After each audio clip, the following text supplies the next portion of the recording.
Bago tayo mag-umpisa sa ating istorya, gusto ko munang makibalita sa inyo. Mag-comment naman kayo kung taga saan kayo at anong oras ninyo ito pinapanood. Nakakatuwang isiping na kahit magkakalayo tayo ng lugar, pinagdurugtong tayo ng mga kwentong may aral, sakit at pag-asa. At ngayon, heto na ang unang yugto ng isang kwentong unti-unting magpapakilala sa isang babaeng tahimik na lumalaban, kahit siya mismo ang araw-araw na binabasag ng mga salitang hindi niya deserve. Sa bayan ng San Isidro, isang tahimik ngunit maunlad na bayan sa gilid ng siyudad, nakatayo ang lumang bahay ng pamilyang Varela. Hindi ito ganun kalaki, pero halatang minsan na itong naging masaya at maayos na tahanan. Ang pintura sa dingding ay bahagyang kupas na. Ang mga paso sa harap ay may ilang tuyong halaman, at ang lumang gate ay maingay sa tuwing binubuksan. Sa unang tingin, para lamang itong ordinaryong bahay ng isang pamilyang Pilipino. Pero sa loob ng bahay na iyon, araw-araw may tensyon, may samaan ng loob, at may isang babaeng pilit pinipili ang katahimikan para mapanatili ang kapayapaan. Ang babaeng iyon ay si Salve Monterola Varela. Tuwing 5:00 pa lang ng umaga, gising na si Salve. Hindi dahil gusto niya, kundi dahil kailangan. Siya ang naghahanda ng almusal, nagluluto ng lugaw o pandesal na may itlog, nagwawalis sa sala, naglalaba kung may nakababad, at pagkatapos ay nag-aayos ng sarili bago pumasok sa eskwelahan kung saan siya nagtuturo ng araling panlipunin sa isang pribadong paaralan. Sa mata ng iba, simple lang ang buhay niya. Tahimik, matiisin, at walang reklamo. Pero sa ilalim ng pagiging mahinahon niya ay isang pusong matagal nang pagod. Hindi naman ganito ang inahala niyang buhay nang pakasalan niya si Leandro Varela, 7 taon na ang nakalipas. Si Leandro ay isang desenteng lalaki. Hindi perpekto, pero mabait, masipag at may paggalang sa matatanda. Nagtatrabaho siya bilang mechanical supervisor sa isang planta ng food packaging sa kabilang bayan. Hindi malaki ang sahod, pero sapat para may maipangtustos sila sa pang-araw-araw. Noon, naniwala si Salve na kaya nilang bumuo ng simpleng pamilyang payapa. Hindi marangya, pero puno ng respeto at pagmamahal. Ngunit mula nang pumanaw ang ama ni Leandro at tuluyang sa kanila tumira ang ina nitong si Doña Trining Varela, unti-unting nagbago ang lahat. Si Doña Trining ay dating kilala sa baryo bilang mataray, ngunit matatag na babae. Noong kabataan niya, siya raw ang tumayong ilaw ng bahay matapos mabiyuda ng maaga. Siya ang nagtaguyod kay Leandro, kaya malalim ang kapit niya sa anak. Sa paningin niya, siya ang nakakaalam ng lahat ng tama para sa pamilya. At sa paningin din niya, si Salve ang pinakamalaking pagkakamali ng anak niya. Ayan na naman ang timpla mo ng kape, Salve. Matabang. Para kang buhay mo. Walang lasa. Malamig na sabi ni Doña Trining isang umaga habang hinihigop ang kapeng inabot ng manugang. Bahagyang ngumiti si Salve. Pasensya na po, Nay. Dadagdagan ko na lang po ng kaunti. Hindi na kailangan. Sanay na akong tiisin ang kapaitang dala mo sa bahay na to. Tahimik lang si Salve. Sanay na siya. Ang hindi sanay ay ang puso niya, na araw-araw ay parang kinukudkod ng patalim sa tuwing ganito siyang kausapin. Sa kusina, saksi rito si Yaya Oning, ang dating tagapag-alaga ni Leandro noong bata pa. Matanda na rin si Yaya Oning at paminsan-minsan na lang dumadalaw para tumulong sa bahay kapag may check-up si Doña Trining. Napailing siya habang hinihiwa ang kamatis. Ang aga-aga, Ate Trining, puro pait agad ang almusal. Bulong ni Yaya Oning. Aba, totoo lang naman ang sinasabi ko. Balik ni Doña Trining. 7 taon ng kasal, ni anino ng apo, wala. Anong gagawin ko? Magkukunwari na lang? Napahinto si Salve sa pag-aayos ng baunan. Sa kabila ng tagal, masakit pa rin bala marinig ng harapan ng salitang iyon. Baog. Hindi man tuwirang banggitin ni Doña Trining sa sandaling iyon yung laman ng bawat tingin, bawat buntong hininga, at bawat sarkastikong tawa niya sa tuwing napag-uusapan ng pamilya. Pagkalabas ni Leandro mula sa banyo, naramdaman agad nito ang bigat ng hangin sa bahay. May problema na naman ba? Tanong niya habang nagpupunas ng buhok. Ako pa ba ang may problema? Mabilis na sagot ng ina niya. Sabihin mo sa asawa mo, matuto namang ayusin ang sarili niya. Hindi yung puro trabaho, wala namang maibigay sa'yo. Nalambot ang mga daliri ni Salve sa pagkakahawak sa lunchbox. Nay, umaga pa lang po. Mahinang sabi ni Leandro. Pwede bang wag na muna? Bakit? Mali ba ako? 7 taon, Leandro, 7 taon. Tumingin si Doña Trining kay Salve mula ulo hanggang paa. Ang babae, hindi lang dapat mabait, dapat may mabunggaring sinapupunan. Hindi sumagot si Salve. Hindi siya lumaban. Hindi siya nagtangkang ipahiya ang biyenan. Yumuko lang siya at inabot ang baon ng asawa. Mag-ingat ka sa biyahe, mahinang niyang sabi. Tinanggap iyon ni Leandro, ngulit hindi siya makatingin ng diretso sa asawa. Gaya ng nakagawian, tumahimik na lang siya. At ang katahimikang iyon, mas masakit pa kaysa sa sigaw. Pagkaalis ni Leandro, sakalang muling huminga ng malalim si Salve. Kinuha niya ang bag niya at nagtungo sa paaralan. Doon man lang kahit paano, may espasyo siyang hindi siya tinatawag na kulang. Sa St. Helena Academy, kilala si Salve bilang mahinahon ngunit mahusay na guro. Hindi siya iyong masayahin sa faculty room, pero lahat nirerespeto siya. Ang pinakamalapit niyang kaibigan doon ay si Mariswal, isang guro sa Filipino na madaldal, mapag-obserba at may malakas na pakiramdam kapag may tinatagong dinaramdam ang isang tao. Uy, Salve! Bati ni Maris habang isinasabit ang bag sa upuan. Mukha ka na namang puyat. Huwag mong sabihing nagre-review ka na naman ng test papers hanggang hating gabi. Ngumiti si Salve. May konting sideline lang. Sideline? Ilang sideline ba meron ka? Teaching sa umaga, online tutorial sa gabi, module editing pag Sabado. Tao ka pa ba? Mas okay ng basic kaysa masyadong maraming iniisip. Tumahimik si Maris saglit. Kilala niya si Salve. Kapag ganyan na ang sagot nito, ibig sabihin ay may tinatago na namang sakit. Sa totoo lang, hindi lang simpleng pagiging workaholic ang dahilan ng pagod ni Salve. May mas mabigat siyang pasan. Ilang buwan bago magsimula ang kwentong ito, madalas nang sumakit ang puson ni Doña Trining. Akala ng matanda ay ordinaryong rayuma lang o sintomas ng pagtanda.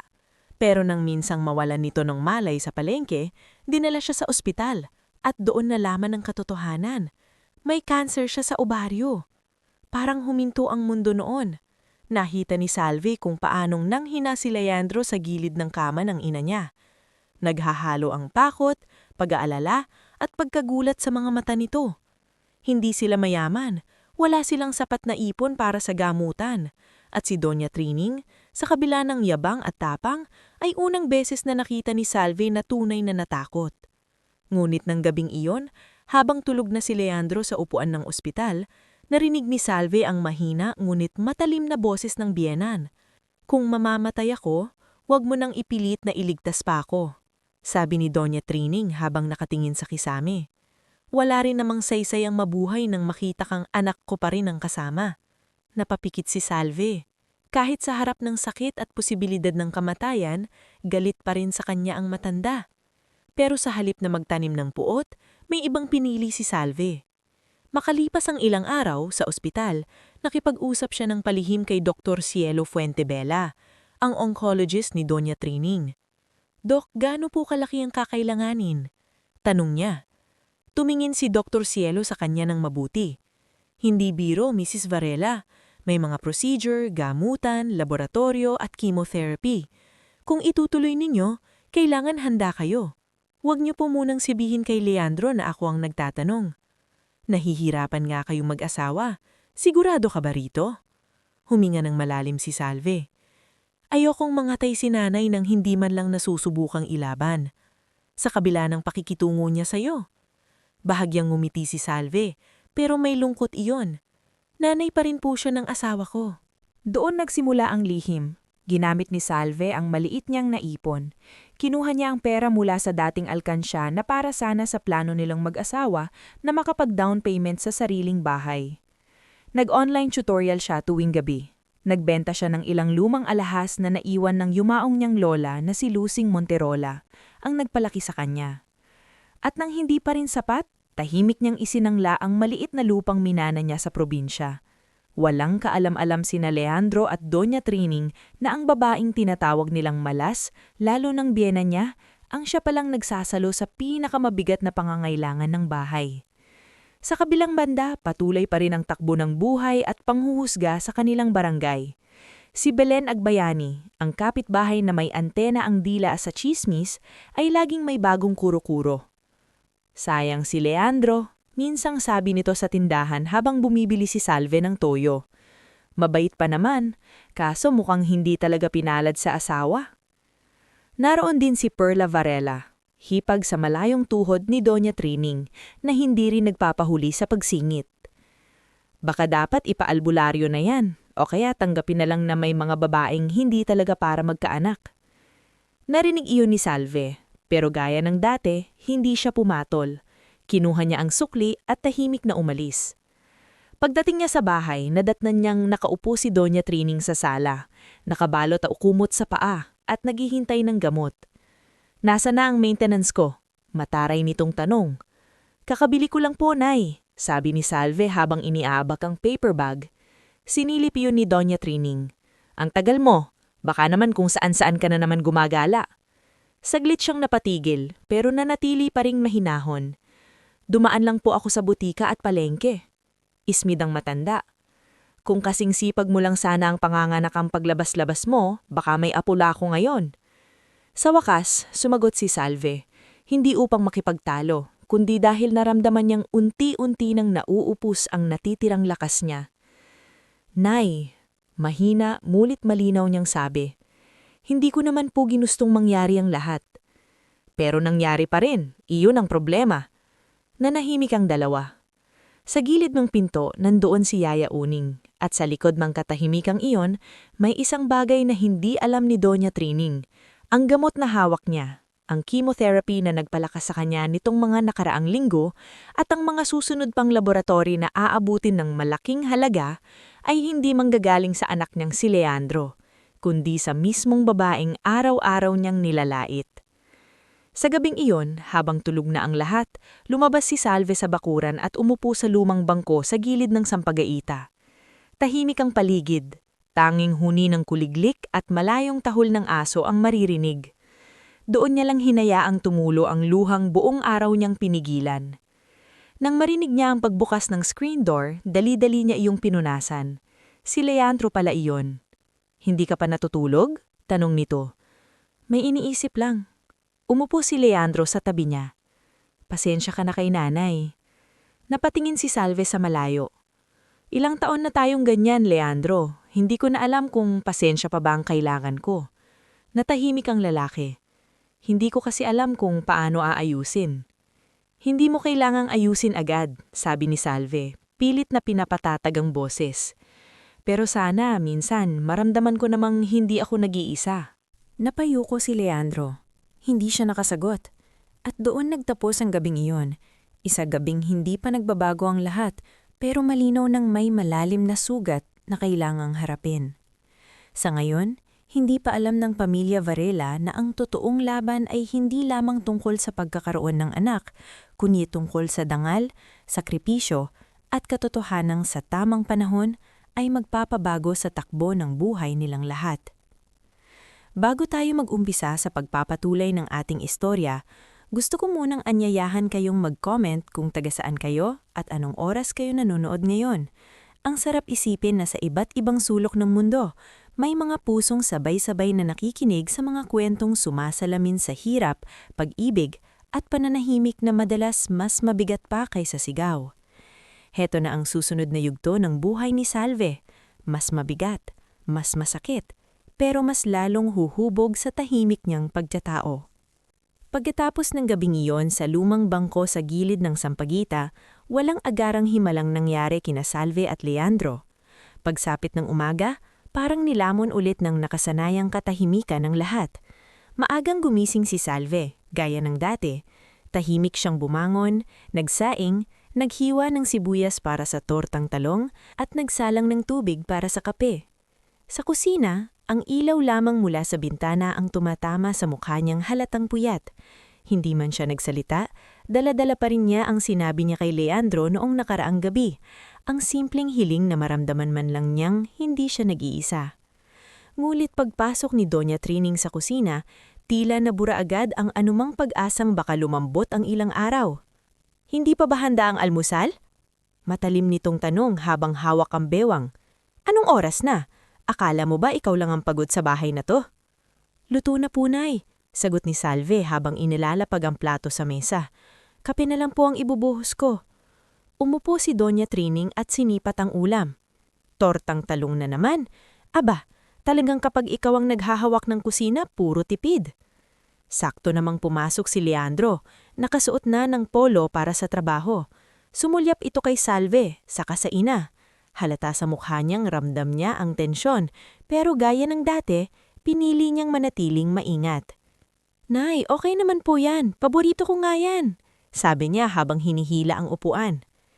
Di kayo nalang kumain. Ako parang mas gusto ko nalang mawalan ng gana kaysa araw-araw makakita ng babaeng hindi marunong magdala ng swerte sa pamilya. Hindi na sumagot si Salve.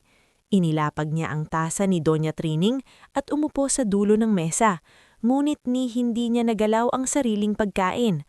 Ang totoo, hindi dahil nasaktan na naman siya kaya wala siyang gana, kundi dahil ilang linggo na siyang halos hindi nakakatulog ng maayos.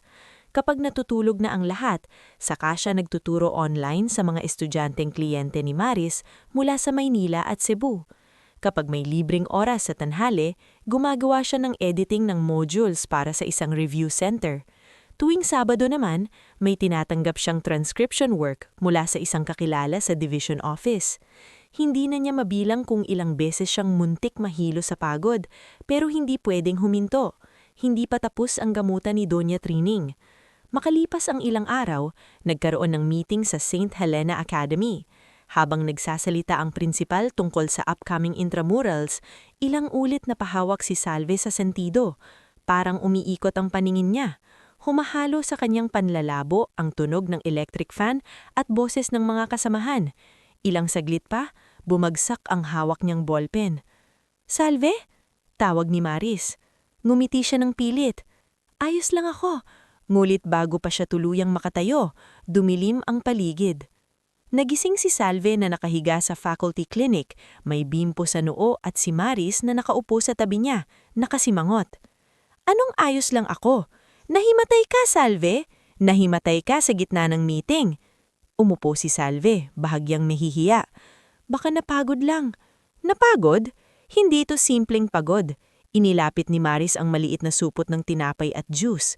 Kailan ka ba huling kumain ng maayos? Kanina naman umaga.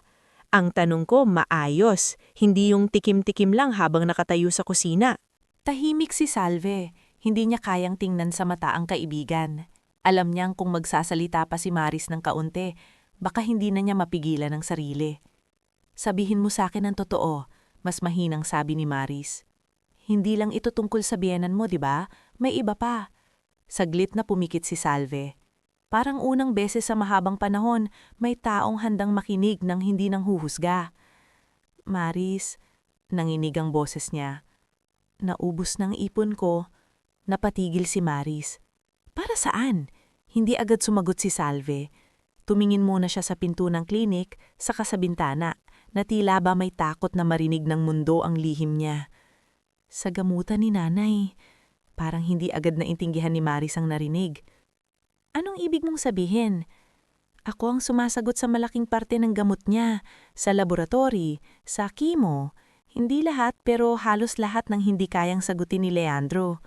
Napatayo si Maris sa gulat. Ano? Salve, seryoso ka ba? Tumanggu si Salve. Hindi na niya napigilang lumuha. Wala na ibang makakatulong. Ayokong mawalan ng ina si Leandro nang hindi man lang namin sinusubukang ilaban. At alam ba ni Leandro? Umiling siya. Pati siya, hindi? Ayokong malaman niya. Kapag nalaman niya, gagawa siya ng paraan kahit hindi kaya. Mangungutang na naman siya, mag-overwork siya, o mas masahol, baka sabihin ni nanay na ginagawa ko lang yun para ipamukha sa kanilang may utang na loob sila sa akin. Napahawak si Maris sa noo. Diyos ko, Salve. Ikaw itong minamaliit sa bahay ninyo, tapos ikaw pa itong nagsasalo sa pinakamalaking gastos? Wala akong magagawa. Mali. Meron, pwede kang magsalita. Bahagyang ngumiti si Salve, pero pagod na pagod ang mga mata niya. Hindi lahat nadadaan sa pagsagot, Maris. Minsan, mas pinipili kong manahimik para hindi na lumaki. Hindi sumagot si Maris agad. Sa dami ng pwede niyang sabihin, wala siyang makitang sapat. Sa harap niya ay isang babaeng hindi lang pagod sa trabaho, kundi pagod na ring maging mabait sa mundong paulit-ulit siyang dinudurog. Pag-uwi ni Salve ng hapong iyon, nadatnan niya sa sala sina Belen Agbayani at Perla Varela, nakaupo sa magkabilang gilid ni Doña Trining habang nagkakape. Parang hindi bahay kundi munting korte na handa na namang humusga. Ay, heto na, sabi ni Belen na may kunwang ngiti. Umuwi na ang masipag. Bakit parang angag? Dagdag ni Perla. Baka naman may ibang pinagkakaabalahan na yan. Napatingin si Salve sa kanila, ngunit dumiretso na lang sa kusina para ilapag ang bag. Habang nagbubuhos siya ng tubig sa baso, rinig na rinig niya ang usapan sa sala. Trining, sabihin ko sa'yo, bulong ni Belen, pero sadya namang nilalakas para marinig ni Salve. May nagsabi sa akin sa palengke na nakita raw si Salve sa pawn shop nung isang linggo. Pawn shop? Matalas na ulit ni Doña Trining. Anong sinasangla? Sino ba ang nakakaalam? Baka alahas, baka may binabayaran, baka... Bumaba ang boses ni Belen na parang may pinipigilang intriga. May ibang tinutustusan. Tumigas ang kamay ni Salve sa pagkakahawak sa baso. Hindi siya lumabas, pero malinaw sa kanya ang layulin ng mga ito. Palibutan siya ng duda hanggang siya mismo ang masira sa sariling tahanan. Hindi na ako magtataka, sabi ni Perla. Kung sa mismong asawa nga niya hindi siya makapagbigay ng anak, baka sa iba siya bumabawi. Sa puntong iyon, hindi na nakatiis si Yaya Oning na kararating lang mula sa likod bahay. Ay, tama na kayo, saway nito. Ang hahaba ng dila ninyo, wala namang katunayan. Bakit Oning? Taas noong sagot ni Doña Trining. Hindi ba pwedeng magtanong? Magtanong, oo. Pero yung mangdurog ng tao gamit ang hinala, ibang usapan na yon. Saglit na natahimik ang sala. Ngunit alam ni Salve na hindi pa iyon ang katapusan, hindi sa bahay na iyon, hindi habang may mga taong mas gustong maghanap ng dungis kaysa umintindi ng pinagdaraanan ng kapwa. Nang gabing iyon, dumating si Leandro na pagod at amoy makina pa. Nadatnan niyang tahimik ang bahay. Si Doña Trining ay nasa kwarto na, nanonood ng lumang drama sa maliit na telebisyon. Si Salve naman ay nasa mesa, may hawak na test papers, ngunit halatang hindi nakakapokus. Salve, mahinang tawag ni Leandro. Kumain ka na ba? Hindi pa. Ikaw? Hindi pa rin. Tahimik silang kumain ng tuyo at sinangag. Ilang sandali, si Leandro ang unang nagsalita. May nakausap ako kanina sa planta, sabi niya. May opening daw sa overtime program.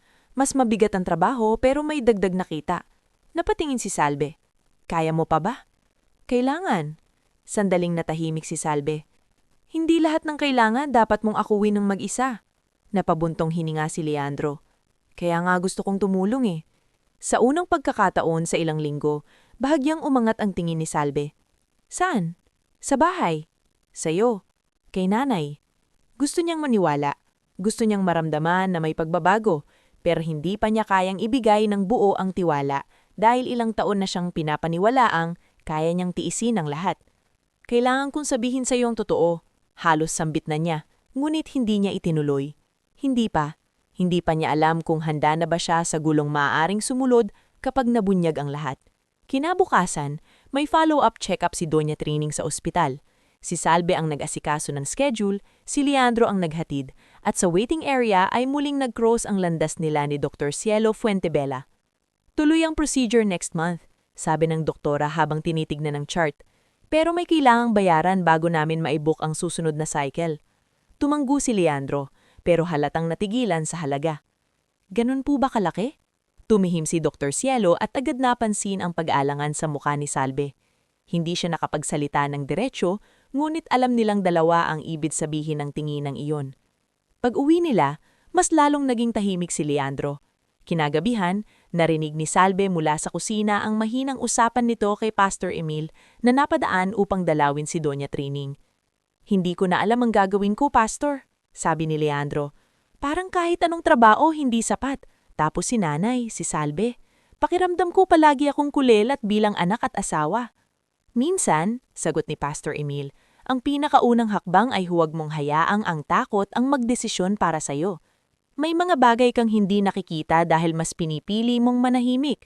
Natigilan si Salve sa likod ng pinto. Hindi niya alam kung para kanino ang mensahe, para kay Leandro o para rin sa kanya. Lumipas ang mga linggo at lalo pang bumigat ang gastusin. Isang gabi, matapos magturo online sa isang estudyante mula Davao, binuksan ni Salve ang lumang kahon sa aparador. Nandoon ang natitira niyang alaala mula kay Lola Lusing, isang pares ng gintong hikaw, isang manipis na bracelet at isang lumang relong minsang isinuot ng matanda sa pista. Matagal niya itong tinignan, bago dahan-dahang isinara ang mga daliri sa mga alahas. Kinabukasan, maaga siyang pumunta sa pawn shop sa kabilang bayan. Ano pong ipapasangla ninyo? Tanong ng kahera. Tahimik niyang inilapag ang mga alahas. Habang sinusuri iyon ng babae, parang bawat kalansing ng ginto ay may kapalit na alaala sa dibdib ni Salve. Hindi iyon simpleng alahas. Huling bakas iyon ng babaeng nagpalaki sa kanya, nagprotekta sa kanya, at nagturo sa kanyang ang dignidad ay hindi ipinagsisigawan, pinanghahawakan. Paglabas niya ng pawn shop, mahigpit ang hawak niya sa sobrang may pera. Hindi siya tumingin sa paligid. Hindi niya alam na sa kabilang kanto, may nakakitang kapitbahay na kalaunan ay magpapasa ng kwentong muli na namang magiging kutsilyo balaban sa kanya. Pagdating niya sa bahay, nadatnan niyang wala si Leandro, ngunit nasa sala si Doña Trining na hinihimas ang dibdib, halatang nanhihina matapos ang maghapong pagsusuka dulot ng gamot. Sa unang pagkakataon sa araw na iyon, nawala ang yabang sa mukha ng matanda. Mukha lang siyang may sakit na babae, pagod at takot. Lumapit si Salve at iniabot ang susunod na set ng maintenance meds. Nandito na po ang gamot ninyo, Nay. Tinignan iyon ni Doña Trining saka siya sinuryapan. Ang dami na naman nito. Saan ka ba kumukuha ng pera? Naiaayos naman po. Baka naman isang araw sabihin mo sa amin, ibinenta mo na pala ang kaluluwa mo. Masakit iyon, ngunit sa pagkakataong iyon, hindi nagalit ang naramdaman ni Salve, kundi awa. Dahil malinaw sa kanya na may mga taong kapag nasanay mang-ape, hindi na nila alam kung paano tumanggap ng kabutihan nang hindi naghahanap ng kapalit. Basta po, tuloy lang ang gamutan ninyo. Mahina niyang sabi. Hindi na suwagot si Doña Trining. Ngunit habang paalis si Salve, hindi niya napansin nang matagal siyang tinitigan ng matanda. Hindi nang may lambot, pero marahil sa unang pagkakataon, may halo ng pagkalito. At sa dulo ng ikalawang bahaging ito, lalo pang lumalim ang tahimik na sakripisyo ni Salve. Mas kaunti na ang laman ng pitaka niya. Mas mabigat na ang katawan niya sa puyat at pagod. Mas matalas pa rin ang mga dila sa paligid niya. Ngunit sa kabila ng lahat, hindi pa rin siya bumibitaw. Hindi pa rin niya inilalantad ang totoo. Hindi pa rin niya pinipiling gumanti. Dahil sa puntong ito ng kanyang buhay, isang bagay lang ang malinaw sa kanya. Kung may mabubuo mang pagbabago sa pamilyang ito, hindi iyon magsisimula sa sigawan, kundi sa katotohanang pilit niyang ikinukubli habang unti-unti siyang nauubos. Bago tayo magpatuloy sa ikatlong yugto ng ating istorya, gusto ko munang anyayahan kayong mag-comment kung taga saan kayo at anong oras ninyo ito pinapanood. Nakakagaan ng pakiramdam isipin na sa bawat tahanang may sari-saring pinagdaraanan, may mga pusong handang makinig sa mga kwentong tulad nito.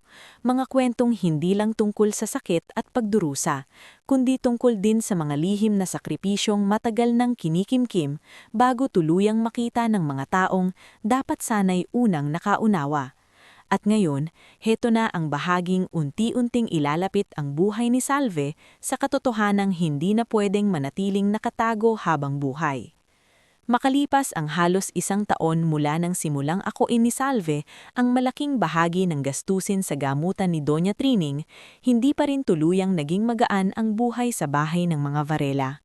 Kung may nagbago man, iyon ay ang katawan ng matanda, na kahit paano'y bahagyang lumakas dahil sa tuloy-tuloy na chemotherapy, maintenance medicine at regular na laboratory tests. Hindi ito himala, hindi rin bigla ang paggaling, ngunit sapat ang naging improvement upang muling bumalik ang dating tikas sa boses ni Doña Trining. At sa kasamaang palad, kasabay ng pagbuti ng katawan nito ay ang pagbabalik din ng kanyang matalim na dila. Isang umaga ng Lunes, habang nagwawali si Salve sa sala at abala si Leandro sa paghahanap ng nawawalang niyang ID, narinig niya ang inis na boses ng biyenan mula sa dining area. Leandro, sabihin mo nga sa asawa mo na ayusin niya ang mga gamit dito, pati simpleng ID mo hindi mo makita. Talagang ganyan kapag ang babae sa bahay, kulang sa disiplina at malas pa. Napatingin si Leandro kay Salve saka sa ina.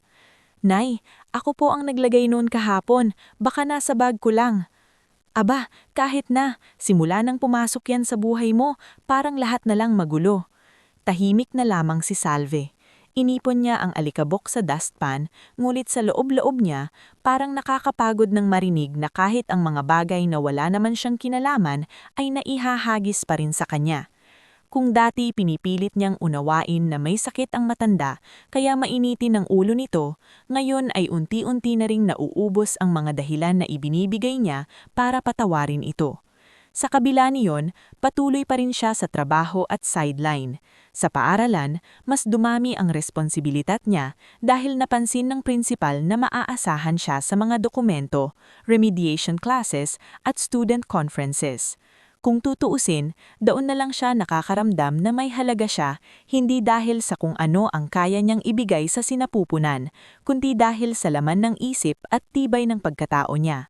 Sa panahong iyon, may isang estudyanteng naging mas malapit sa kanya, si Ivo Celestial, isang 11 taong gulang na bata na payat, maputla, ngulit kakaibang tahimik at matatag. Sa unang tingin, ordinaryong bata lamang si Ivo, ngulit napansin ni Salve na madalas itong wala sa klase dahil sa gamutan. Isang araw, matapos ang homeroom period, naiwan si Ivo sa upuan at tahimik na nakatingin sa bintana. Ivo, hindi ka pa susundo? Tanong ni Salve habang nag-aayos ng class record. Parating na po si Mama, sagot ng bata. Napansin niya ang maliit na panyo sa kanlungan nito at ang bakas ng panghihina sa mukha niya. Masama ba pakiramdam mo? Umiling ang bata, saka bahagyang lumiti. Okay lang po, sabi ni Mama, sanayin ko raw ang sarili ko na hindi matakot. Sa ano? Tungkol po sa sakit ko.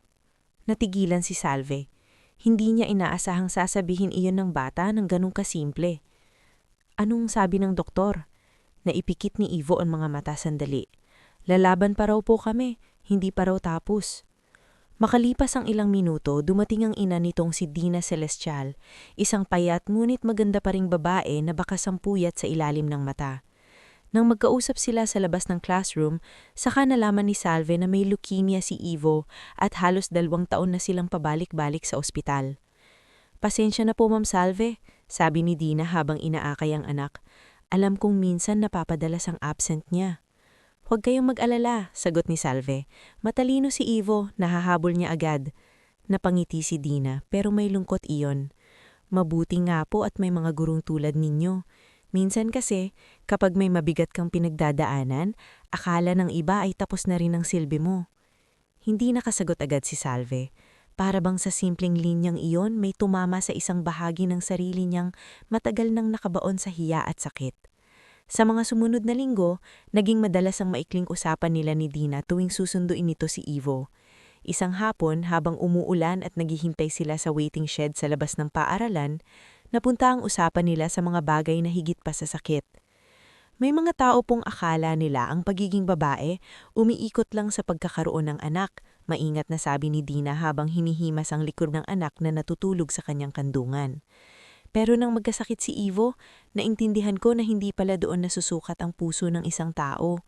May mga ina na nanganganak pero hindi marunong magmahal. May mga babae namang hindi nagluwal pero kayang mag-alaga ng mas tapat kaysa sa tunay na magulang. Napatitig si Salve sa kalsadang basa ng ulan. Hindi niya alam kung paano nalaman ni Dina ang tumatagos na sugat sa dibdib niya. Marahil hindi naman talaga nito alam. Marahil may mga salita lang talagang hinahanap tayo sa sandaling hindi natin kayang sabihin ang sakit para sa sarili natin. Ang bigat po ng mga salitang galing sa pamilya, mahina niyang sabi. Tumango si Dina. Oo, pero minsan hindi ibig sabihin na paulit-ulit mo nang narinig, totoo na. Matagal iyong dinala ni Salve sa isip. Sa unang pagkakataon sa maraming taon, may piraso ng pagtingin siya sa sarili na unti-unting humihilom. Hindi man nawawala ang sakit, pero tila mas naiintindihan na niya na hindi nasisira ang pagkatao ng isang babae dahil lang sa mata ng iba ay may kulang sa kanya. Habang sa paaralan ay may bahagyang liwanag na pumapasok sa puso niya, sa bahay naman ay nananatiling mabigat ang hangin. Isang Sabado ng hapon, dumalaw sina Perla Varela, Jomari Bitala at si Belen Agbayani. Gaya ng madalas, naging sentro ng usapan ng buhay ni Salve kahit wala siyang ambag ni isang salita. "Trining, mukhang lumalakas na," sabi ni Perla habang kumahain ng biskwit. "Abay oo naman," taas noong tugon ni Doña Trining. "Ayoko pang mamatay, marami pa akong dapat ayusin sa buhay ng anak ko." Kasama na riyan ang paghahanap ng mas karapat-dapat na asawa, biro ni Belen, sabay tawa. Napatiging si Jomari kay Salve na noon ay nag-aabot ng juice. "Huwag ka nang pahalata, Belen. Baka ma-offend ang ating guro." "Bakit ako ma-offend?" Tahimik ngunit tuwid na tanong ni Salve. Umismid si Doña Trining. "Aba, hindi ka ba dapat ma-offend? 7 taon kang asawa pero hanggang ngayon wala ka pa ring naipapakitang apo. Anong gusto mong isipin ng tao?" "Tao rin naman po ako, nanay. Hindi lang po ako yung kakulangan na gusto niyong makita." Bahagyang natahimik ang sala. Hindi sanay ang lahat na marinig siyang sumagot kahit banayad lamang. Ngunit imbes na mapahiya, lalo pang tumalim ang tono ni Doña Trining. "Ang lakas na pala ng loob mo ngayon, baka dahil may tinatago kang kayang ipagmalaki." Nasusulya pa ni Salve si Leandro na kararating lang sa may pinto. May bitbit na supot ng prutas. Narinig nito ang huling sinabi ng ina. "Nay, tama na po." Mariing nitong sabi. "Ano? Mali ba ang tanong ko?" Galit na baling ni Doña Trining. "Masyado mo nang kinukonsinti ang asawa mo." "Hindi po pagkukonsinti ang respeto," sagot ni Leandro, bahagyang nanginginig ang boses dahil halatang hindi pa rin siya sanay manindigan laban sa ina. Hindi na nagsalita si Salve. Tahimik siyang pumasok sa kusina at doon lamang niya pinakawala ng paghinga na kanina pa niyang pinipigil. Sa loob-loob niya, may kakaibang bigat na. Hindi na lang ito pagod. May kung anong pakiamdam na tila papalapit na ang oras na hindi na niya kayang itago ang lahat. Kinagabihan, habang nagliligpit si Leandro ng mga resibo sa ibabaw ng kabinet sa kanilang kwarto, may isang papel na nalaglag mula sa lumang envelope na hindi niya madalas galawin. Isa itong billing statement mula sa ospital. Noong una, akala niya ay lumang resibo lang iyon, pero nang titigan niya, napansin niyang may pamilyar na detalye. Pamilyar ang pirma sa ibaba. Pamilyar din ang mobile number na nakasulat bilang contact person. "Salve," tawag niya. Lumabas si Salve mula sa banyo, nagpupunas ng buhok. "Bakit?" "May nakita ako."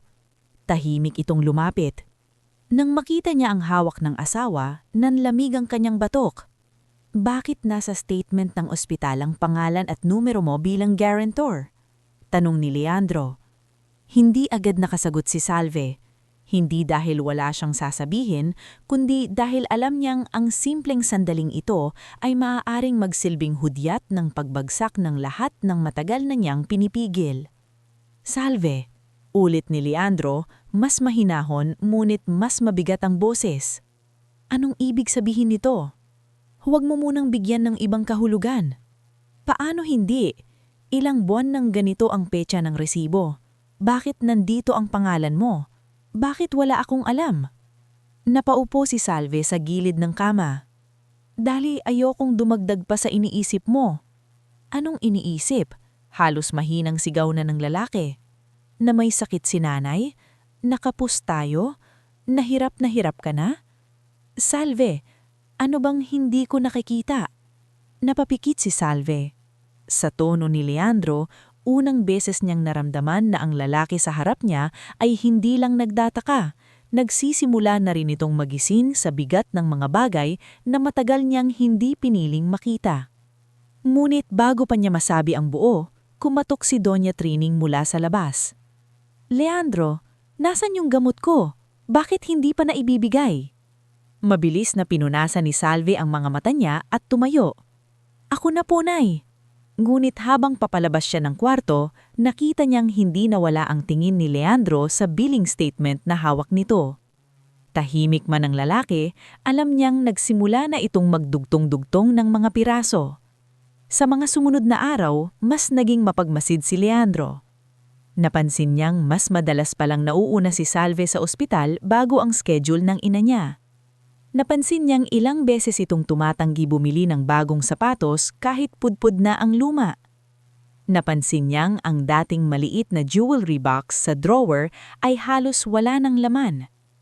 Napansin din niyang ang mga mata ng asawa niya ay hindi lang basta puyat, may lalim ng isang taong matagal nang may pasan na hindi kayang buhatin ng isang dibdib lang. Ngunit ang pinakamabigat na tanpo ay dumating isang Huwebes ng hapon. Nagkaroon na naman ng mainit na komprontasyon sa bahay. Nasa sala sina Doña Trining, Belen at Perla nang mapag-usapan na naman ang hindi pag-aanak ni Salve. Hindi na lamang pasaring ang mga salita, harapan na iyong panghihiya. Ang totoo, malakas na sabi ni Doña Trining, mula nang dumating ka sa pamilyang ito, malas ka na. Walang apo, puro gastos, puro pagod, ni hindi ko maramdaman na may biyaya sa bahay. Sa unang pagkakataon, hindi yumuko si Salve. Tinitigan niya ang biyanan ng diretsyo pero nananatili pa ring kalmado ang boses. Kung malas po ako, matagal na kayong pinabayaan. Anong ibig mong sabihin? Singhal ng matanda. Ako po ang laging ninyong nakikita, pero hindi ninyo alam ang mga bagay na pinipili kong huwag isumbat. Natahimik ang sala. Si Belen, si Perla, maging si Yaya Oning na nasa may pintuan, lahat ay napalingon sa kanya. Hindi na naghintay pa si Salve. Kinuha niya ang bag niya at lumabas ng bahay. Kailangan niyang dumiretso sa ospital dahil may kukuning bagong laboratory request at kailangang makonfirm ang bayad para sa susunod na cycle ng treatment ni Doña Trining. Pagkalipas ng ilang minuto, sumunod si Leandro. Hindi siya sigurado kung dahil ba sa pag-aalala o sa mga piraso ng hinalang hindi na niya mapigilan. Basta ang alam niya, kailangan niyang malaman ang totoo. Sa hallway ng ospital, nakita niya si Salve nakausap si Dr. Cielo Fuentebella sa may cashier section. Hindi siya agad lumapit. Nakatayo lamang siya sa dulo, hindi napapansin. "Ma'am Salve," sabi ni Dr. Cielo habang inaabot ang mga papeles. "Kung gusto ninyo, maaari naming istagger ang next payment. Pero alam niyo naman, kung hindi dahil sa inyo matagal nang nahinto ang treatment ng biyena ninyo." Parang humampas na bakal sa dibdib ni Leandro. Natigilan siya sa kinatatayuan. Lahat ng bagay na hindi niya nakita noon, ang mga pagod na mata ni Salve, ang nawawalang alahas, ang mga sideline sa gabi, ang biglang pagiging guarantor sa billing statements, sabay-sabay na naglinaw sa harap niya. At sa unang pagkakataon sa buong pagsasama nila, hindi lang siya nahiya bilang asawa, nawasak siya bilang anak. Bago tayo magpatuloy sa susunod na bahagi ng ating istorya, gusto ko munang anyayahan kayong mag-comment kung taga saan kayo at anong oras ninyo ito pinapanood. Nakakatuwang isipin na sa bawat sulok ng bansa at maging sa ibang lugar, may mga pusong sabay-sabay na sumusubaybay sa isang kwentong unti-unting lumalantad ang katotohanan. At sa puntong ito, heto na ang bahaging hindi na kayang ikubli ng pananahimik ang lahat.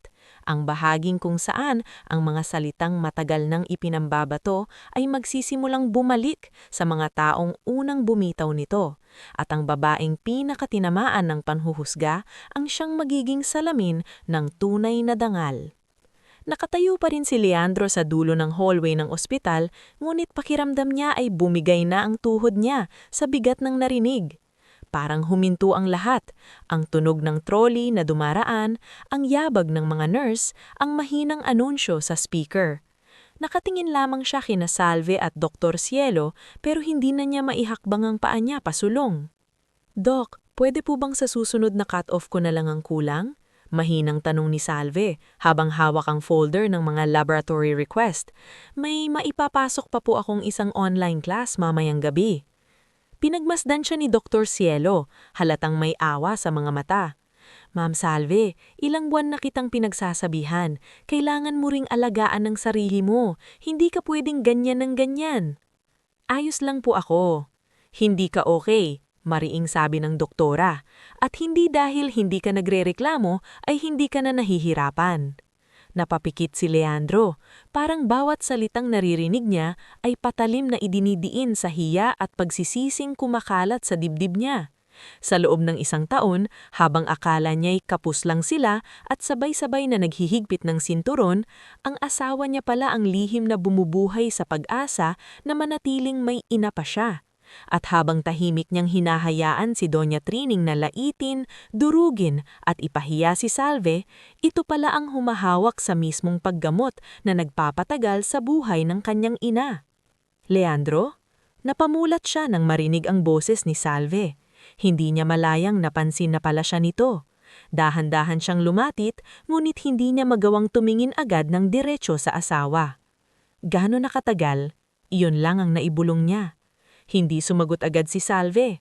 Tumingin siya kay Dr. Cielo na tahimik namang tumanggo na para bang sinasabing hindi na rin pwedeng magsinungaling pa.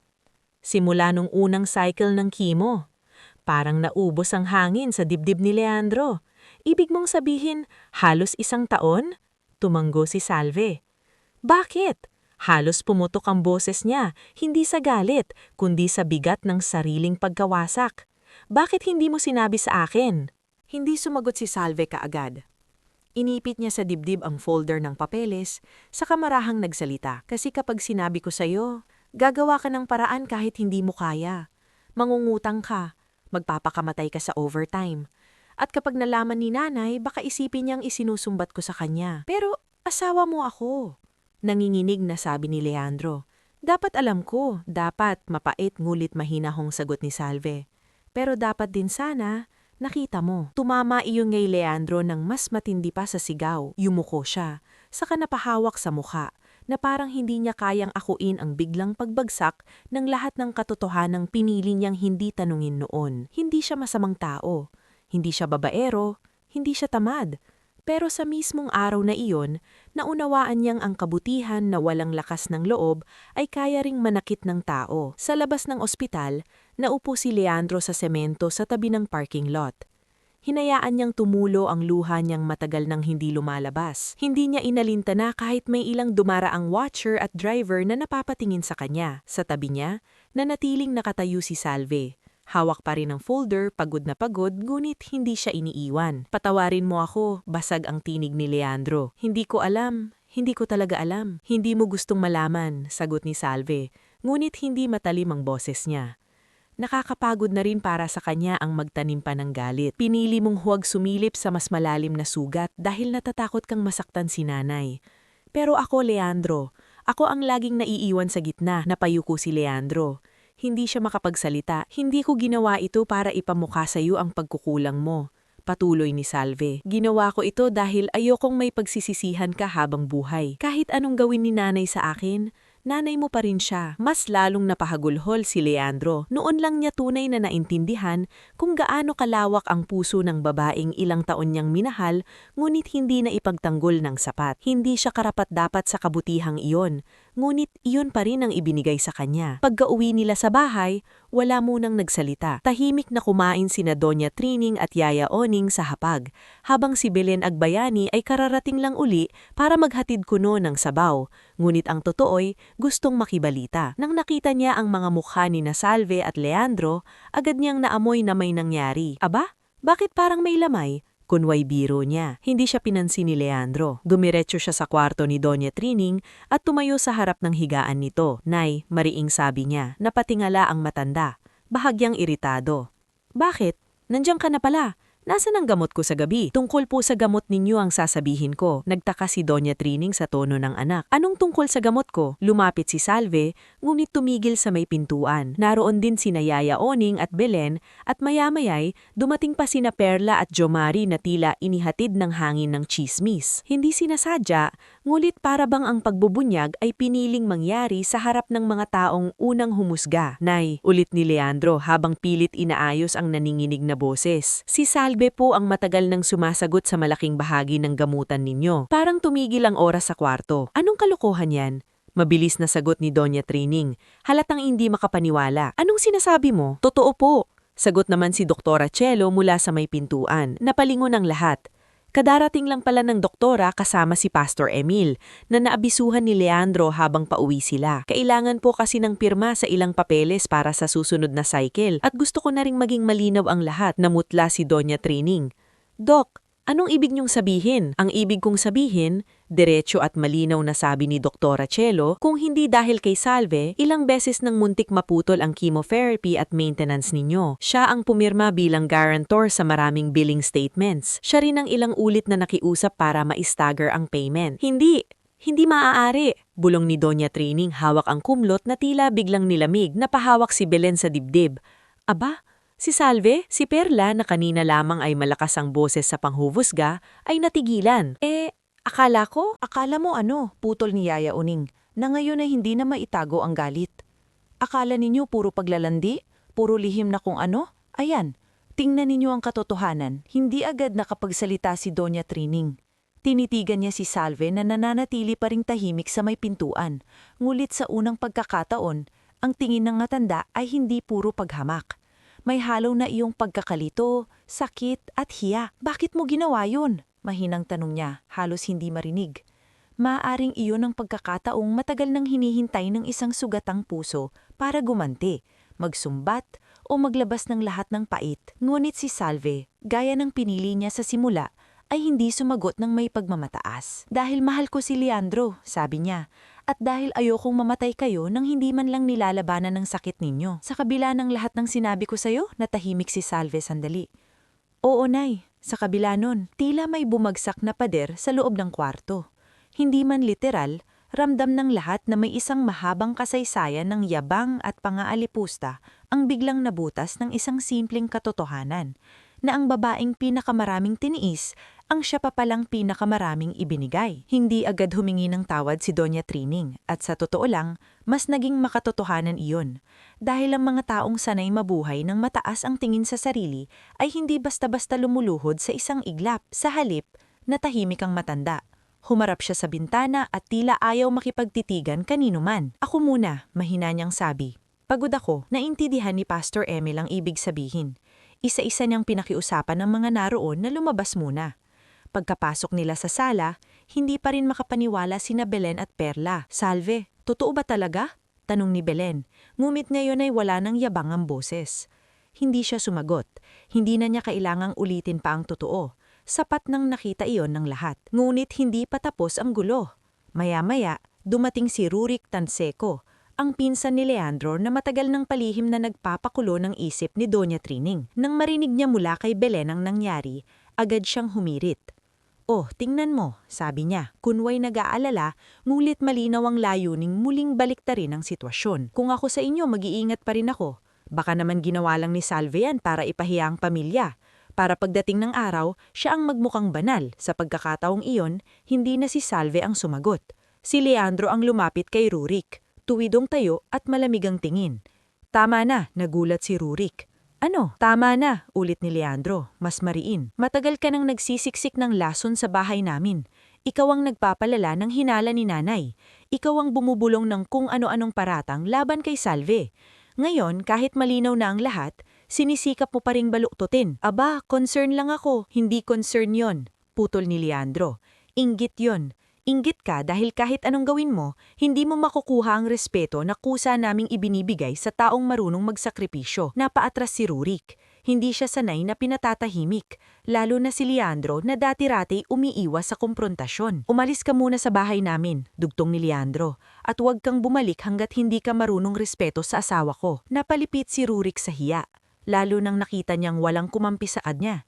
Hindi si Belen, hindi si Perla, ni hindi ring si Jumari na noon ay lagi ring may patawang sausaw sa panghusga. Tahimik siyang umalis at sa unang pagkakataon, walang humabol sa kanya ng paliwanag. Nang gabing iyon, matapos umalis ang lahat, nanatiling magkalayo muna sina Salve at Leandro sa sala. Pareho silang pagod, ngunit magkaiba ang pagod nila. Kay Salve, pagod iyon ng taong matagal nang nagbuhat. Kay Leandro, pagod iyon ng taong ngayon lang naunawaan ang laki ng kakulangan niya. Anong gusto mong gawin natin? Mahinang tanong ni Leandro. Hindi ko pa alam, tapat na sagot ni Salve. Pero alam ko na hindi na pwedeng bumalik sa dati. Tumanggo si Leandro. Hindi na talaga. Kinabukasan, gumawa siya ng desisyon. Humanap siya agad ng maliit ngunit maayos na inuupahang bahay malapit sa paaralan ni Salve. Hindi para iwan si Doña Training ng tuluyan, kundi para mabigyan ng pagitan ng lahat. Espasyong kailangan upang humupa ang nakagisnang sugat at maputol ang araw-araw na pagkakataong ulit-ulitin ng pangaalipusta. Sa tulong ni Maris at ng prinsipal ng paaralan, inalok si Salve ng mas mataas na posisyon bilang academic coordinator para sa junior high department. Hindi iyon agad tinanggap ni Salve, pero nang kausapin siya ni Maris sa faculty room, napangiti ito habang hawak ang appointment letter. "Matagal mo nang deserve to," sabi ni Maris. "Hindi ka lang ginawa para magtiis sa bahay. May mundo sa labas na kayang makita ang halaga mo." Unti-unti inayos ni Leandro ang mga utang. Nagbenta siya ng lumang motorsiklo, kumuha ng maayos na overtime, at sa tulong ni Pastor Emil, gumawa sila ng malinaw na plano sa gastusin. Si Yaya Oning naman ang tumayong tulay sa bahay ni Doña Training, tahimik na binabantayan ng matanda na ngayon ay bihira ng magsalita ng matalim. At si Doña Training, hindi pa rin siya handang humarap ng diretso kay Salve. Hindi pa niya kayang magsabi ng patawad nang nakatingin sa mga mata ng babaeng matagal niyang dinurog. Ngunit ilang araw matapos lumipat sina Salve at Leandro sa inuupahang bahay malapit sa St. Helena Academy, hindi marangya ang bahay na iyon. 2 silid lamang, may maliit na kusina, lumang kisame at bakuran na sapat lang para sa ilang pasunang gumamela at oregano. Pero para kay Salve, iyon ang unang tahanang matagal niyang nararanasang tahimik. Walang maagang matinis na puna sa almusal, walang bawat kilos ay binabantayan, walang salitang baog na ibinabato na parang sumpa sa loob ng bahay. Sa umpisa, nanibago siya sa katahimikan. May mga umaga nagigising siya ng mas maaga sa kanasanayan, hindi dahil may kailangang unahan, kundi dahil kusa pa ring naghahanap ang katawan niya ng dating tensyon. May mga gabing magigising siyang akala niya ay sisigaw na naman sa sala. Ngunit sa bawat pagdilat niya at pagtanaw sa munting bintanang may puting kortina, natutunan niyang ang katahimikan ay hindi laging tanda ng lamig. Minsan ito pala ang tunog ng buhay na hindi na nakaluhod sa takot. Sa panahong iyon, unti-unti ring nagbago si Leandro. Hindi sa isang malaking esena parang pelikula, kundi sa maliliit ngunit tuloy-tuloy na paraan. Siya na ang nagkukusang gumawa ng luto kapag alam niyang pagod si Salve mula sa paaralan. Siya na rin ang naglalaba tuwing linggo kung wala itong energy. Kapag may mahirap na desisyon tungkol sa pera, hindi na siya basta tatahimik. Nakikipag-usap na, humihingi ng opinyon, at una nang inihisip ang kapakanan ng asawa bago ang sasabihin ng ibang tao. Isang gabi, habang magkatabi silang nag-aayos ng mga resibo at listahang bayarin sa mesa, bumasag si Leandro sa katahimikan. "Salve?" Maingat niyang sabi. "May gusto kong sabihin na dapat matagal ko nang sinabi." Hindi tumingala agad si Salve. Patuloy lang siyang nagsusulat sa notebook. "Ano yon?" "Hindi na ako babalik sa pagiging duwag." Doon siya napatingin. "Hindi ko na mababawi ang mga taon na hinayaan kitang masaktan," patuloy ni Leandro. "Pero araw-araw kong pipiliing iparamdam sa iyo na kakampi mo ako. Hindi na kita hahayaang lumaban ng mag-isa." Hindi iyon malalaking salita. Hindi iyon dramatikong pangako na punong-puno ng yabang. Ngulit dahil kay Leandro iyon ang galing, ang lalaking minsang pinili ang pananahimik kaysa pagtindig, mas tumimo iyon kay Salve kaysa sa anumang magarbong deklarasyon. Hindi pa rin lubos ang paghilom, pero sa unang pagkakataon, naramdaman niyang may kasama na siyang tunay na may tapang humawak sa sugat na dati siya lang ang may pasan. Sa paaralan naman, lalong umangat ang tiwala kay Salve. Matapos niyang tanggapin ang posisyon bilang academic coordinator para sa junior high department, dumami ang responsibilidad niya. Curriculum review, faculty observations, student intervention plans, at scholarship recommendations. Mas matrabaho, oo, pero sa bawat memo na pinipirmahan niya at bawat guro at estudyanteng lumalapit sa kanya para humingi ng payo, lalo niyang natutuhan na hindi pala siya ang babaeng pilit ipinakikilala sa kanya ng mga panglalait noon.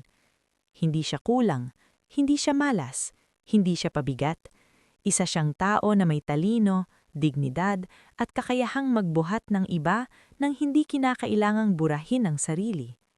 Sa suporta ni Mariswal at ng prinsipal na si Mrs. Adorina Velez, na mas lumaki ang papel sa buhay paaralan ni Salve sa mga sumunod na taon, nagkaroon siya ng ideya na noon pa man ay gusto na niyang gawin, ngulit wala lang siyang lakas ng loob simulan. Isang scholarship fund para sa mga batang may magulang o kamag-anak na dumaraan sa cancer treatment. Sigurado ka ba rito? Tanong ni Maris habang magkatapat sila sa faculty room, napapalibutan ng folders at proposal papers. Tumanggo si Salve. Alam ko ang pakiramdam ng unti-unting nilalamon ng sakit ang buong pamilya. Hindi lang katawan ng apektado, pati pag-aaral ng mga bata, pang-araw-araw na gastos, pag-asa, lahat nadadamay. Kung may kaya akong simulan, gusto kong doon mapunta. Anong ipapangalan mo? Saglit siyang natahimik, saka ngumiti ng bahagya. Losing Hope Grant. Napangiti si Maris. Para sa lola mo? Oo, sabi ni Salve. Siya ang unang nagturo sa akin na ang tunay na yaman hindi sinusukat sa dami ng hawak mo, kundi sa dami ng kaya mong isalba. Nagsimula iyon sa maliit na pondo. Kaunting ambag mula kay Salve at Leandro, donasyon mula sa ilang guro, tulong mula kay Pastor Emil na nag-organisa ng fundraising sa simbahan, at pagpapayag ni Dr. Cielo na maging resource speaker sa unang community event nila tungkol sa cancer support. Hindi agad malaki ang naitulong ng programa, ngulit sapak upang magsimula. At sa bawat batang natutulungan, may bahagi ng lumang sakit ni Salve ang tila unti-unti nagkakaroon ng bagong saysay. Samantala, si Doña Trining ay nanatili sa lumang bahay, ngulit hindi na siya katulad ng dati. Hindi rin iyon instant. May mga unang buwan na bihira siyang lumabas ng kwarto maliban sa check-up. May mga araw na tila hindi siya makatingin ng diretso kay Yaya Oning kapag inaalala nitong inumin niya ang gamot sa oras. May mga pagkakataong tinatawag siya ni Belen para makipagtsismisan pero hindi na iyon sinasabayan ng dati niyang sigla. Minsan, isang hapon, dumalaw si Yaya Oning kina Salve dala ang ilang mangga mula sa bakuran ni Doña Trining. Hindi ako utusan nun, pero sabi niya, mahina raw ang puno ngayon, sayang kung hindi ipapadala. Napangiti si Salve. Kumusta po siya? Napabantong hininga si Yaya Oning. Tahimik, masyadong tahimik. Alam mo yung taong buong buhay inisip na siya lagi ang tama? Mahirap sa kanila ang mabuhay ng may hiya. Pero sa tingin ko, doon siya unti-unting ginugupo ngayon. At totoo nga, habang dumaraan ang mga buwan, nagsimulang makita ng buong barangay ang pagbabago kay Doña Trining. Kapag nagkakatipon sa waiting shed at nagsisimulang bitaw ng maaanhang komento si Belen tungkol sa ibang babae sa komunidad, si Doña Trining na ang unang pumipigil. Tama na yan, sabi nito minsan. Hindi lahat ng hindi mo naiintindihan, dapat mo nang laitin. Nagkatinginan ng mga kababaihan sa kanto. Hindi sila sanay marinig iyon mula sa dating Doña Trining. Sa Barangay Health Center naman, sumali siya sa support group para sa mga pasyenteng may cancer at kanilang pamilya. Noong una, tahimik lang siya sa likod. Pero kalaunan, nagsimula rin siyang tumulong sa pamimigay ng lugaw at pag-aayos ng upuan tuwing may seminar. Hindi iyon paghingi ng palakpak, hindi rin pagtatangkang burahin agad ang mga mali niyang nagawa. Ngunit sa maliliik na kilos na iyon, malinaw na hindi na siya bumabalik sa dating katauhan niyang puro yabang at paghuhusga. Isang araw, dumating sa buhay ni Salve at Leandro ang dalawang batang magbabago sa direksyon ng kanilang tahanan. Sina Miren at Tavio, magkapatid na 8 at 6 na taong gulang, ay pansamantalang inaalagaan ng parokya matapos iwan ng malayong kamag-anak na nangakong babalik, ngunit hindi na muling nagpakita. Nakilala sila ni Salve sa isang outreach event na inorganisa ng scholarship fund at ng simbahan. Si Miren ay tahimik ngulit matalas ang tingin, parang batang sanay nang maging alerto sa galaw ng mundo. Si Tavio naman ay malambing ngulit madaling mataranta kapag may malakas na boses. Pag-uwi nila ni Leandro ng gabing iyon, hindi maalis sa isip ni Salve ang magkapatid. Napansin mo ba si Tavio? Sabi niya habang nagtitimpla ng gatas. Tuwing may biglang tataas ang boses, para siyang nagugulat ng sobra. Tumanggo si Leandro. At si Miren, parang lagi niyang iniisip na baka may magkamali siya. Natahimik sila pareho. Makalipas ang ilang linggo ng pagdalaw sa parokya at pakikipag-usap kay Pastor Emil at sa social worker na si Miss Rhea Di Malanta, nagsimula nilang pag-usapan ang posibilidad ng pag-aampon. "Sigurado ka ba?" tanong ni Leandro isang gabi. Tiningnan siya ni Salve ng diretso. "Hindi ito pamalit sa hindi natin nagkaroon. Hinding-hindi. Pero sa tuwing nakikita ko sila, pakiramdam ko may parte ng buhay natin na pwedeng magbukas hindi dahil may kulang, kundi dahil may dalawang batang nangangailangan ng tahanan." Napangiti si Leandro. May lungkot pero may init. At may tahanang handa ng magmahal. Hindi naging madali ang proseso. May home visits, interviews, seminars, financial evaluation at sandamakmak na papeles. Ngunit sa bawat hakbang, lalo nilang napagtibay na handa sila. Hindi dahil gusto nilang patunayan sa mundo na kaya rin nilang bumuo ng pamilya, kundi dahil sa wakas, malaya na silang pumili ng landas na hindi dinidikta ng panghuhusga. Nang tuluyan ng makalipat sina Miren at Tavio sa bahay ni Salve at Leandro, may kakaibang liwanag na dumapo sa maliit nilang tahanan. Sa unang mga linggo, mailak pa si Miren at takot pa rin si Tavio sa bawat malakas na tunog. Ngunit sa araw-araw na paghatid sa eskwela, sabay-sabay na hapunan, bedtime stories, at simpleng yakap na hindi minamadali, unti-unti ring natutong huminga ang mga bata ng maluwag. "Mama Salve!" Mahiyain ngunit malinaw na tawag ni Tavio isang gabi habang inaabot sa kanya ang drawing ng 4 na tao sa harap ng maliit na bahay. Natigilan si Salve. "Ako po ba yung may hawak na payong?" tanong niya, pinipigilan ng luha. Tumanggo si Tavio. "Ikaw po kasi yung hindi umaalis kahit umuulan." Sa isang simpleng pangungusap ng bata, biglang tila nagkaroon ng bagong pangalan ang lahat ng pagdurusang dinaanan niya noon. Hindi na ito kwento ng babaeng tinawag na Baog. Isa na itong kwento ng babaeng kayang gawing tahanan ang sarili niyang sugat upang may ibang batang makaramdam ng pag-aaruga. Dumating ang pinakahuling mabigat ngulit makahulugang eksena sa kaarawan ni Doña Trining. Hindi ito engranding handaan. Koonting pansit, kakanin, inihaw na manok, at iilang bisita lamang. Sina Pastor Emil, Dr. Cielo, Maris, Yaya Oning, Perla, Jomari, Mrs. Velez at ilang kapamilya. Inanyayahan din nina Leandro at Salve sina Miren at Tavio na nooy mas kampante na sa piling nila. Tahimik ang umpisa ng salo-salo. Ramdam ng lahat na may kung anong hinihintay. Nang matapos ang simpleng panalangin at maupo na ang lahat, tumayo si Doña Trining. Hawak niya ang baso ng tubig, nanginginig ng bahagila ang kamay. "May sasabihin ako," Mahinang sabi niya. Tumahimik ang buong mesa. Napatingin siya kay Salve. Sa unang pagkakataon sa napakahabang panahon, diretso. Walang panlalait, walang yabang. "Buong buhay ko, akala ko ang sukatan ng isang babae ay kung ano ang kaya niyang iluwal, kung gaano siya kasunurin, at kung paano niya mapapalawak ang apelido ng pamilya." Nanginginig ang boses niya. "Pero may isang babae akong araw-araw na minaliit, at siya pa lang may pinakamalawak na puso sa lahat ng nakilala ko." Napalunok si Salve. Tahimik ang paligid. "Ikaw ang tinawag kong Baog," patuloy ni Doña Trining. Humahalo na ang iyak sa boses. "Pero ikaw pa lang nagluwal ng kabutihan sa pamilyang ito. Ikaw ang nagturo sa akin ng hiya. Ikaw ang nagligtas sa buhay ko. At mayon, ikaw rin ang dahilan kung bakit natutunan kong may mga pagkakamaling hindi kayang itama ng pride, kundi ng pagpapakumbaba." Tumulo ang luha ng matanda.